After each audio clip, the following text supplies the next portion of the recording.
You're listening to the Ottawa Real Estate Podcast, brought to you by Referral Mortgages and Blue Panda Realty, with your hosts, Paul Stevenson, David Warren, and Greg Campbell. Let's see what's going on in the world of real estate in our nation's capital.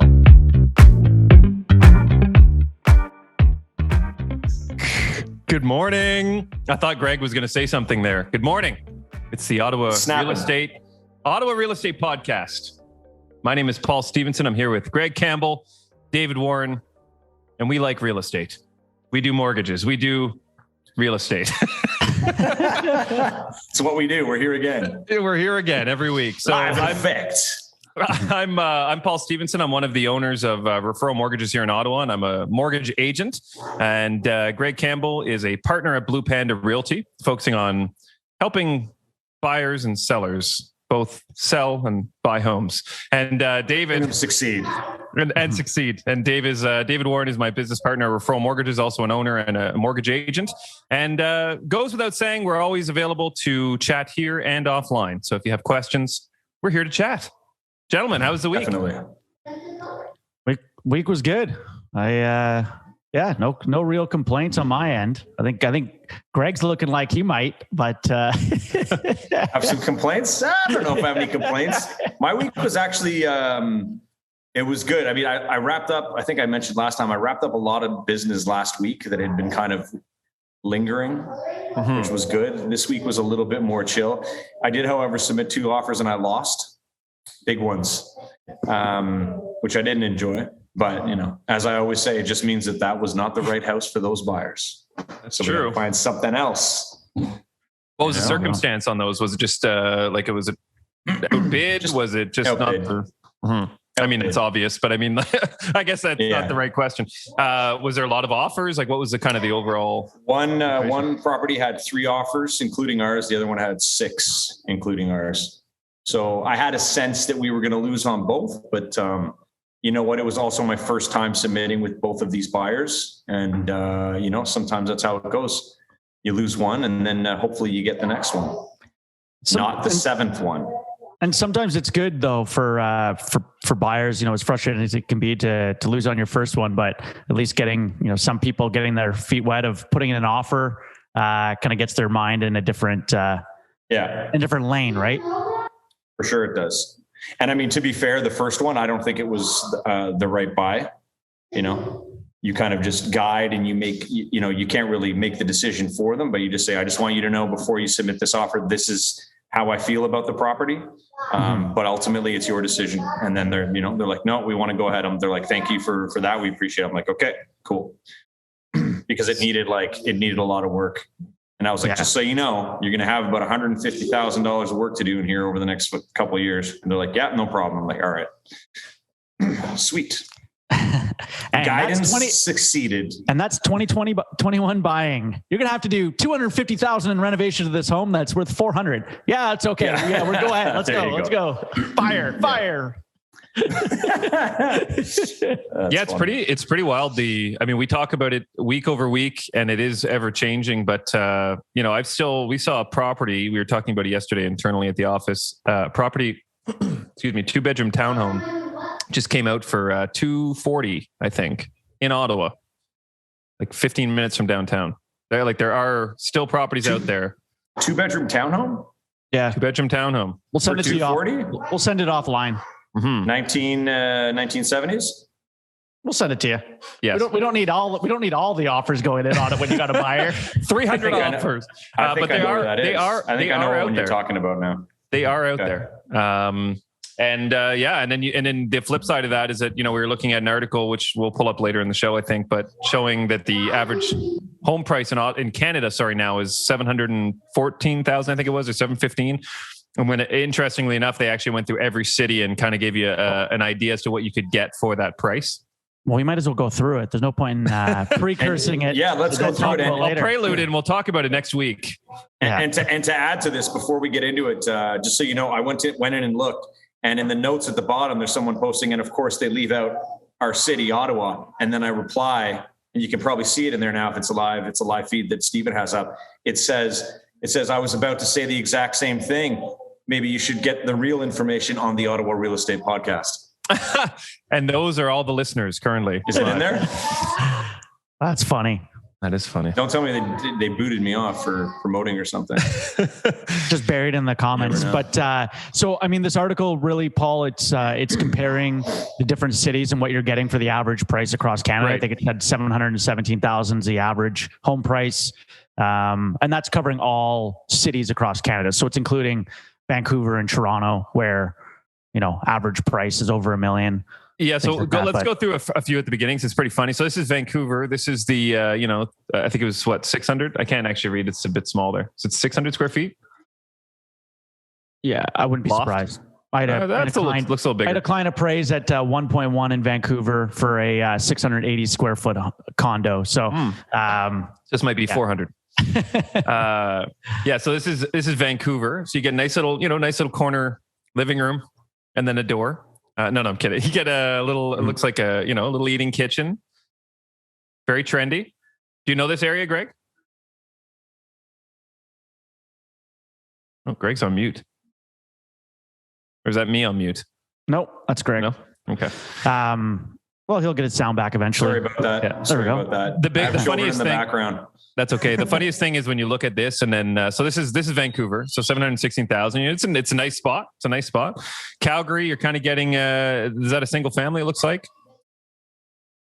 Looks good. What I thought was funny was when you get out to Moncton or kind of like the East Coast, and you have these like estates. Like this is okay. This is getting a bit better. Where is this? What location? That's Calgary, I think. Regina. That's a little more realistic. That's like Ottawa, 5 years ago, 700,000 would get you the beautiful single family home. There was one that had like a wine cellar, and this might be it.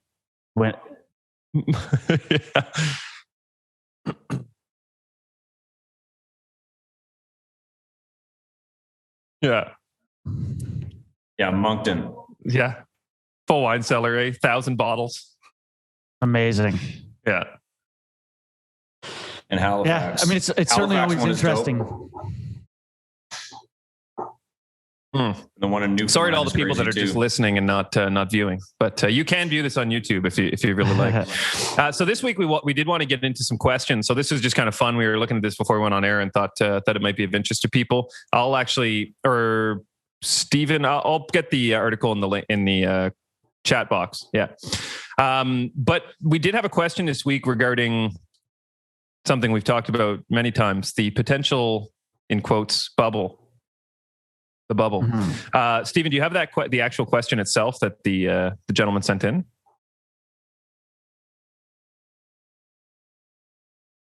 That's okay. I can read it out here. Yeah. Okay. So someone wrote to us and said, "Hey guys, I just listened to your last episode. Good content and mood boosts as always. Thank you.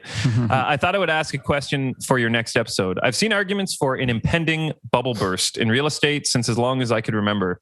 Recently, I've noticed an increase in the comparisons between the current low interest rates in Canada and the 2008 financial meltdown. The gist of it is that interest rates will inevitably rise in the coming years, which will stretch many homeowners' budgets, forcing them to sell, which will drive prices downward. How realistic is this? I imagine it would be bad news for anyone who has bought a house in the last year, but it would be welcome news for those who have been priced out of anywhere. Would appreciate your thoughts on this. Keep up the good work." I have one comment. What was the first line that he said? He's like, "For as long as I can remember, I've been hearing about a bubble bursting." Well, there's your answer right there. For as long as you can remember. Is that 10 years that you've been hearing about that and it still hasn't happened? Yeah. Right? Yeah. That's just a good point to start on. Paul and I did a webinar this week, and somebody, multiple people, it was a first-time home buyers webinar, and a number of people kept asking about, is the bubble coming? Is the bubble coming? Mm-hmm. What's the bubble? Is price going to drop? And the simple answer is, no. It's, and really it comes down to a number of protections. The difference between 2008, which if you look back at the Canadian market, we actually didn't see a drastic drop in home values across the across the Canadian market and landscape, because we actually, the rules and regulations and the way that we underwrite mortgages in Canada is much different than the US. We also have mortgage default insurers, which insure the banks. In the States, it was much different, where they were selling off very high risk loans and packaging them together and selling them off on the market, the worldwide market. In Canada, since 2008, we've instituted a number of things, like we talked about the other week, the stress test, most importantly. In 2018, this was instituted where mortgages, instead of being, prior to 2018, mortgages were underwritten or factored at what the 5-year fixed rate would be. So if your 5-year fixed rate was 2%, what you could qualify for a mortgage was based on 2%. So in the case of that, where interest rates rose, then hypothetically, could they afford those when they're up for renewal after 5 years? That begs the question. Over that, also over that 5 years, you're paying down principal on that mortgage. So you're renewing at a lower, loan amount. Also, your income over that 5 years, likely with any sort of inflation, will have increased as well. However, 2018, federal government instituted the stress test, where now your mortgage rate might be at 2%, which is your actual payments, but your mortgage is being calculated and factored based on the top 6 banks' average 5-year fixed posted rate. So right now that is 4.79 for conventional mortgages as of June 1st. That's going to 5.25. And this is what your mortgage payments and what your mortgage qualifying is based on for your max buying power. But your payments right now, some people are as low as 1.5% on a 5-year variable. So they're being qualified for a mortgage at 4.79. Your payments are at 1.5. You need it to increase 3x in order to actually not be afford that. So it's just from a qualifying standpoint, it's much different. You would need even the pandemic has shown industries can shut down and it's still not affecting, or, it's affecting people and their incomes. But by and large, there's a lot of aspects of our economy that are propped up with multitude of programs. That was amazing, David. And I wanted to go back to what you touched on at the beginning there. Like, this is key, I think, for people wondering about what's going to happen when they have to refinance in 5 years, because that's a big point of conversation lately. And you just nailed it there.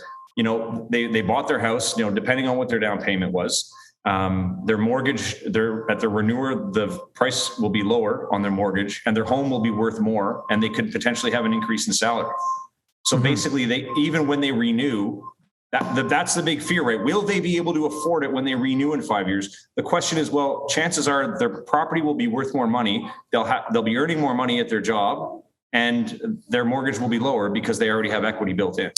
And as a worst case, so you get a 25-year amortization. You're up for renewal after 5 years. You now have 20 years remaining. You paid down the mortgage. Your income has likely gone up, even with regular inflationary increases.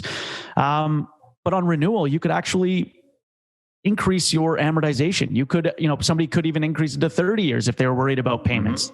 And stretch that out an additional 10 years to lower their monthly carrying costs. So the likelihood of, a housing crash, when we've got so much demand, you need supply to outstrip and outweigh demand by, multiple fold. And then you need more than a pandemic, clearly, for people's incomes to collapse, for them not to be able to make those payments, because of and the way that we're factoring what people can qualify for on those mortgages. So people being able to afford a $1 million home, this is being qualified as if their payments are based on almost 5% of an interest rate, where they're paying 1.5%. So there's a huge discrepancy there when it comes to bubbles bursting or what would be needed in order for that to happen. 100%. I think that nailed it. Anyone listening to that was just okay. I think that everyone feels a bit more comfortable after that. That was great. And I mean, taking from that into what I was speaking on earlier, those little bullet points I have from that other article I read, they're talking about that the benchmark rate's going to be unchanged. And they're talking about like a crash is hard because the demand is still soaring and the housing inventory is still down. So as long as that's the fact, like you said, how can it crash? there was a couple little add-ons here that I got. There's talk going around about a mandatory financing condition coming in, which I think is amazing. Fantastic. Mm-hmm. And that just the transactions are going to be reviewed a little bit more during that process. If there's something selling for $250,000 over list price, there could be a watchdog reviewing the transaction at the same time. I think is that bad? I don't know. I think the first one that you mentioned of a mandatory finance clause, I think is absolutely fantastic and protects everyone in the transaction. It protects the seller. It ensures that the person that you're selling to can afford that home. They can close on that home, because as we've been hearing more and more, there's, people that aren't closing because they, something came up.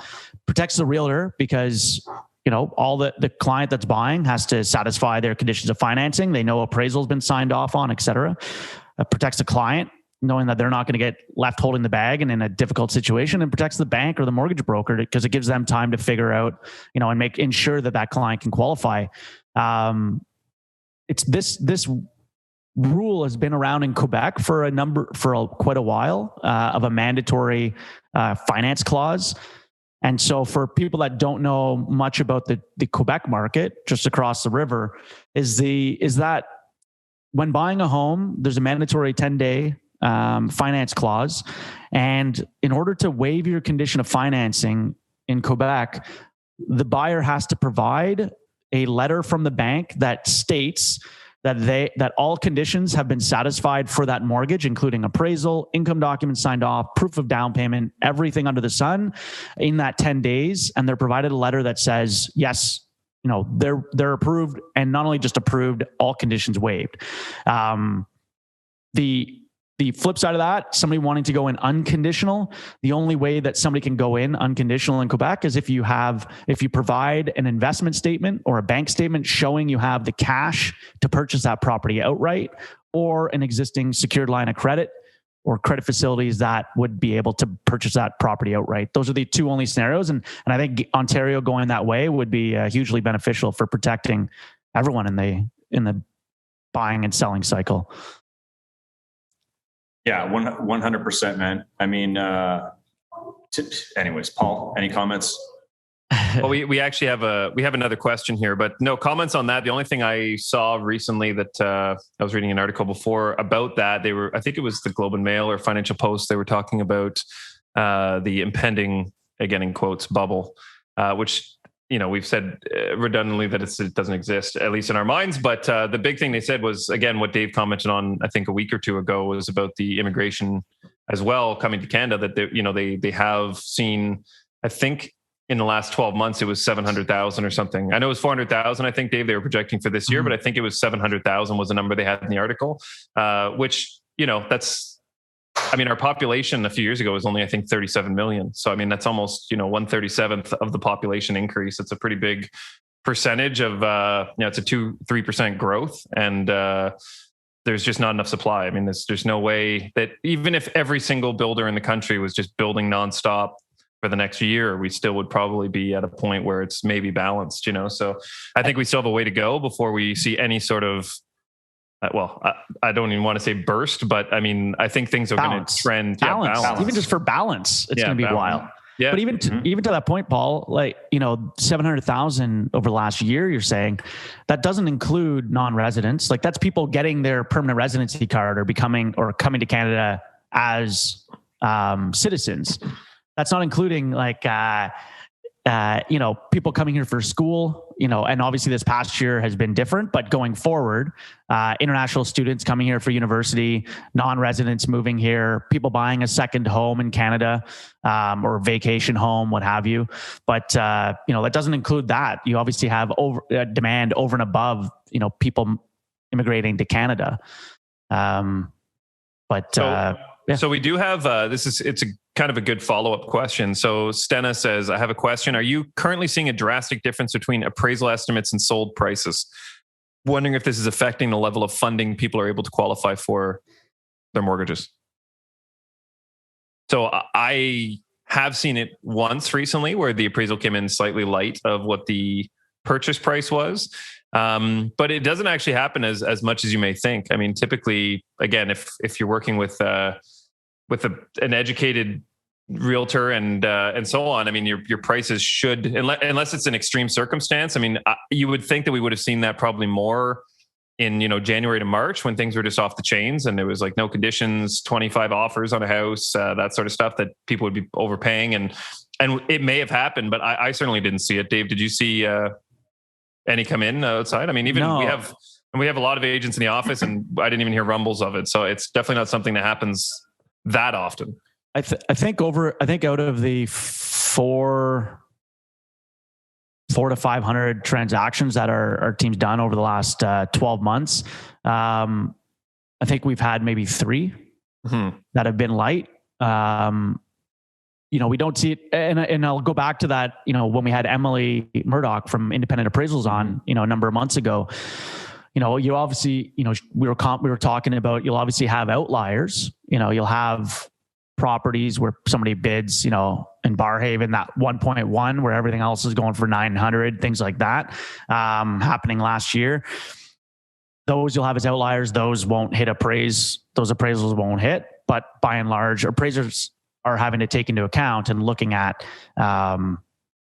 removing those outliers, but you'll get those the odd time, but for the most part, they've been hitting. We haven't seen, too many issues, but it's something where Paul said, like having a good, your realtor and your mortgage broker working hand in hand when you're putting in that offer, they should be having that discussion behind the scenes of, okay, well, what are you thinking for purchase price? Okay.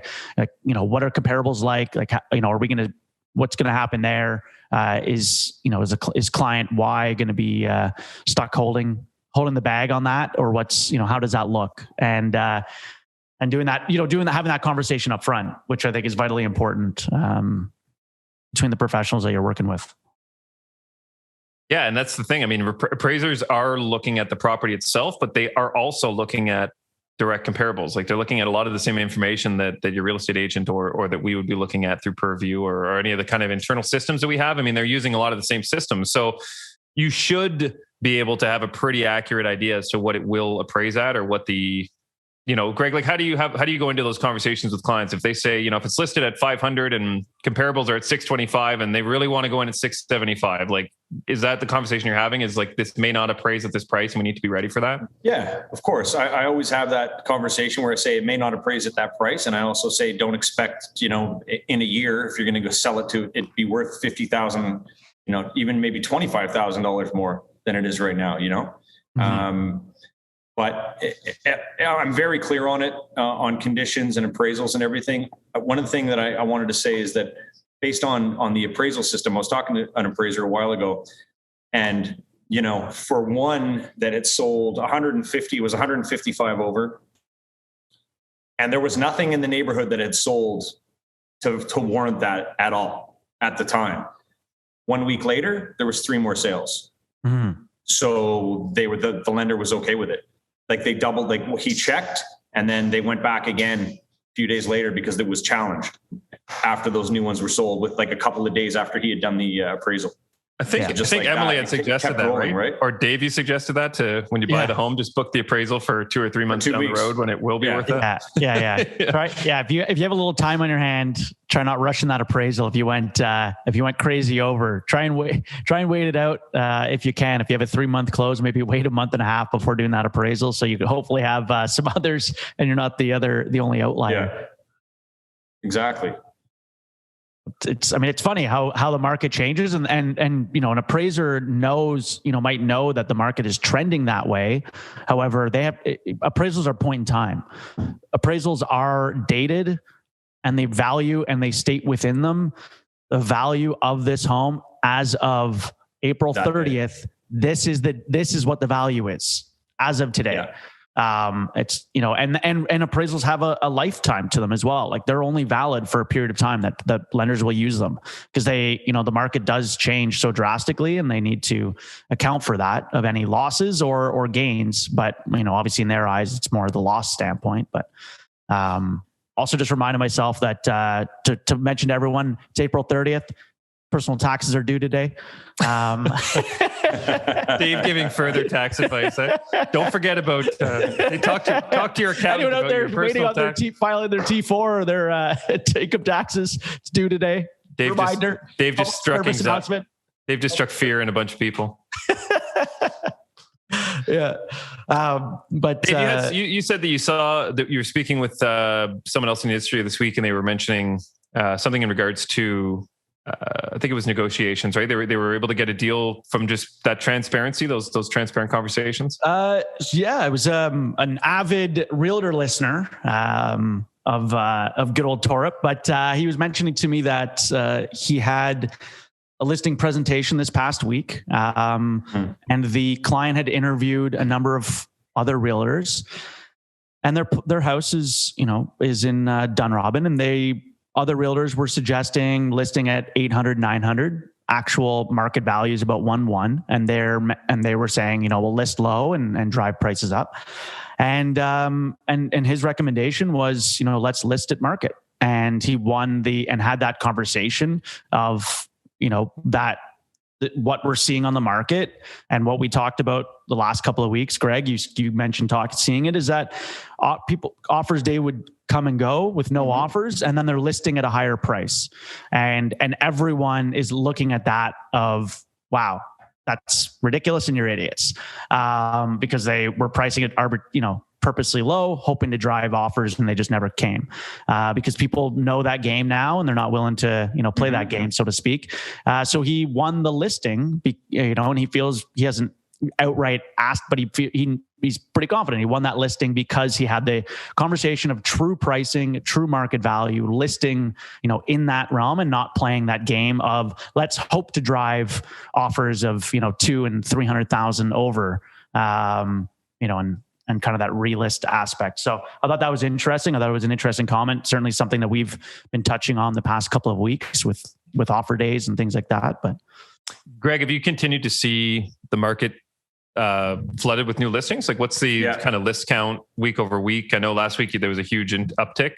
So there was a huge uptick. It stopped a bit at the beginning of the week, but in the last 3 days, again, in Orleans alone, what was I just looking at here? Oh no, that's a different thing. In Orleans alone, I think there's like another 30 listings or so in the last couple of days. That's across the board, mostly Rose, but detached as well. Mm-hmm. Steady. Like this weekend, I'm out with 4 buyers this weekend. It's crazy. Like I said, out of nowhere, all the listings come out and they're like, we want to go. And meanwhile, I was out with a couple of them on Tuesday and Wednesday, and there was only one. They're like, oh my God, like I hope there's something else that comes out. This one's nice, but I don't know if I want to pay this much for it. And then literally the next day they just start coming. I'm like, don't worry about it. And it's only the end of April. Yeah. I think there's going to be even more changes in the next couple of months for sure. Mm-hmm. Yeah. I'm interested to see what if anything changes again, in the Ontario market and Ottawa market, at the end of May, because, we're still under technically a lockdown. And so, people's mentalities, I'm curious to see if after the 20th or after this lockdown is over, if listings will increase even further, or what that looks like, or whether what we're seeing is, regular people listing because they're not, because they just need to sell and not worried about the lockdown, this lockdown as much. I'm not really sure people's mentality. And I think the numbers will be interesting to see that final week of May or 2 weeks after the lockdown closes or lifts, I should say. I agree. That's what we should do. We should have the province of Ontario do the case counts and then the homes listed, so we can just see like a rolling. We would see how they see them on the chart. You know what? Let's get Morris on that. Let's get him to create us a graph. I'm sure he would take that away and build some sort of pretty graph for us. I wonder if they're just. I was just going to say it would be interesting to see if there is any sort of correlation between listings and just the overall, like when lockdown started, when they ended, because really it doesn't seem like it's had any effect, but it would be interesting to actually see the numbers on that. These are all assumptions we're making. So Kevin's got some new systems in place. I'll probably be happy to show it. By the way, I want to congratulate Kevin Morris on his first listing sale. Wow. He did. I gave him a little bit of a hand on it. He had his first big listing in Orleans. It was a complete reno job and multiple offers, and he knocked it out of the park. That's awesome. There you go. That's exciting. Yeah. Good work, Kev. Yeah, buddy. If he's listening. That's funny. Yeah, we have a few new agents in our office too, and I think there was 3 of them that had their first deal close this week. So it's a big step. You know, it feels like you're in the game. Yeah. Yeah. It's awesome. Any other, Greg, I know you had a couple points you wanted to go over when we first started the show. Did you have anything that's covered? Or? No, I hit on those after David went on about the bubble bursting. Those were the only points that I had. Bubble Boy. It wasn't there a movie Bubble Boy with John Travolta? No, it's Seinfeld. A Seinfeld episode of Bubble Boy. There's a movie called The Boy in the Bubble with John Travolta. Oh, okay. Yeah, that's the Bubble Boy episode. Seinfeld episodes are gold, though. Those are great. Yeah. Well, should we get into the mood boost, Paul? Mood boost. Boost me. Yes, I'm in need. I also, side note, if anyone hasn't seen it, I'm just going to plug it anyways. I watched my octopus teacher last night. Quite fascinating.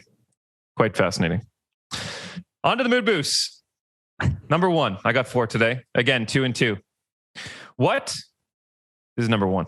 What is a musician's favorite pastry? Drum rolls. Yeah. German comedian sausage jokes are always the worst. Wow. Number 3. How do you weigh a millennial? In Instagrams. Number 4. Yeah. Did you hear about the cheese factory that exploded in France? There was nothing left but debris. Oh, shield! Wow. The debris one's pretty good. Yeah, I like the debris. They're very good. I'm very intrigued though by the name of this show that you watched. I'm gonna have to definitely look it up. It's not descriptive at all. So I'll give the Coles I watched the preview a while ago, but I've never sat down to watch it. Yeah. So this guy, it's at the tip of Africa, I think, somewhere in Africa on the coast. He basically he grew up on the water or near the water. Basically, I'm going to butcher this. Basically goes and finds this small area. He used to, scuba dive, starts free diving with no scuba tank in this kind of like kelp farm like area.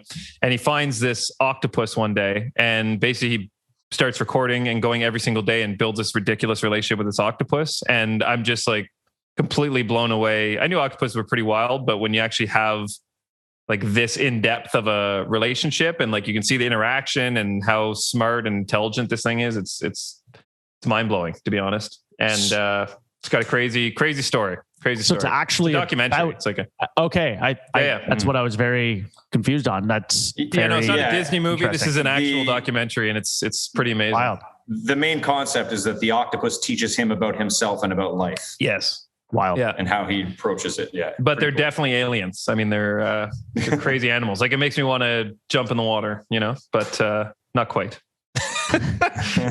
We'll get there. When we can travel, I might be hunting for some octopi, All right. Anyways, for anyone who is tuning in for the first time, Greg, do you want to tell them where they can listen? You're all tuned out. Okay. Anybody, if you're tuning in for the first time, you can see us Fridays live on Facebook, on our Facebook page, the Ottawa Real Estate Podcast at 10 a.m. After that, you can catch us on our YouTube channel. We're at, I think 82 subscribers now? We're creeping up on 100. Yeah, we're creeping. 72. Yeah. So once we get 100, it'll be, we'll have the link as the Ottawa Real Estate Podcast. We got to get 100 subs. So get on that. Go in there and smash that subscribe button, everybody. But yes, you can go and watch us on YouTube. And then as of Tuesday at 10 a.m., like the YouTube post, you can find us on all the aggregators, Spotify, iTunes, Google Podcasts, or you can just type in the Ottawa Real Estate Podcast and find our RSS feed. And, I have heard every time we post it up, you're there. I have actually had 2 people this week reach out to me about starting their own podcast and asking questions about microphones and RSS feeds and this and that. So it's cool. Yeah, it's awesome. And producers are available if anyone is looking. I don't know someone who's great. Yeah, I don't know if that was out loud or not, but we got the connect if anyone needs an excellent podcast producer. Well, gentlemen, any closing remarks going into the weekend? We're end of April now, so May flowers coming soon. Mayflowers. Yeah. The showers are crazy outside right now in Orleans. It's madness here. Speaking of flowers, though, it is. I'm near Dow's Lake, and the tulips are coming in hot and heavy. So over the next week, they'll be prime for going out and checking out if you're in Ottawa. Yeah, very good point. Very good point. All right. Well, we'll see everyone next Friday in May. Have a good week. May's pretty coming. wild. Yeah. Bye, guys. All right. Deuces, everyone. The Ottawa Real Estate Podcast is brought to you by Referral Mortgages, Blue Panda Realty, and Stephen Hopkins Video. Thanks for tuning in, and please remember to like, comment, share, and most importantly, subscribe. We'd love to hear from you.